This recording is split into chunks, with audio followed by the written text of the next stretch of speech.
I'm turning into you. Now I'm yelling at everyone.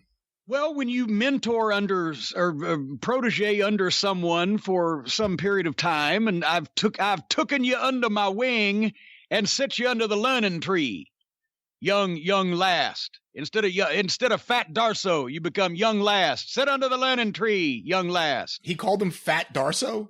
Come here, because Barry was. No, here's the thing.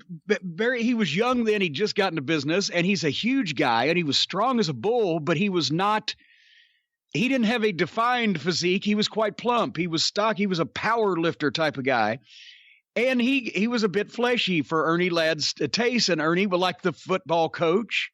He wasn't goddamn, tormenting him or insisting he starve himself, but he was working himself or working to get Darso to work himself in better shape. So he called it Fat Darso. Come here, Fat Darso. Sit under the learning tree. And he'd deconstruct his matches and tell him what he was doing wrong. And that's how you learned. How many guys in the back did Ernie Ladd impressions? Not around him, but almost everybody that's telling an Ernie Ladd story that actually heard it from Ernie Ladd will slip into some of that, because it just sounds more right that way. Because the promo was not far from the way he would talk to guys. Like, come here, Fat Darso, sit under the learning tree, or Bundy, you big fat piece of shit. When you go out there, and let me tell you something, Mr. TV announcer.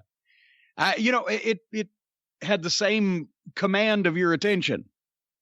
Plus, he was a fucking giant, and 6'9" and 325 pounds, and covered the ground he walks on. He wears a size 18 Triple E shoe, and I cover the ground I walks on.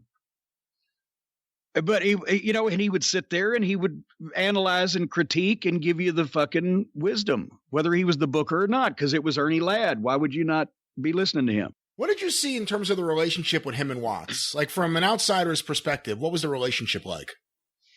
Well, I was only there the one TV taping when Ernie was still the booker.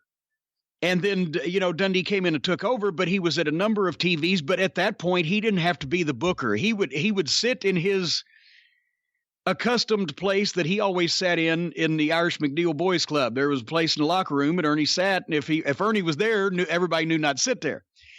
And I mean, they would obviously speak to each other, but I didn't get to see him working as like the booker to Watts the boss. But more often than not, even if Watts would stay in the back room where they had the monitor and the table and the headset most of the time, and you didn't see him much during the TV. But I did notice that even if Watts wanted to ask Ernie something, Watts would come to Ernie instead of Ernie going to Watts.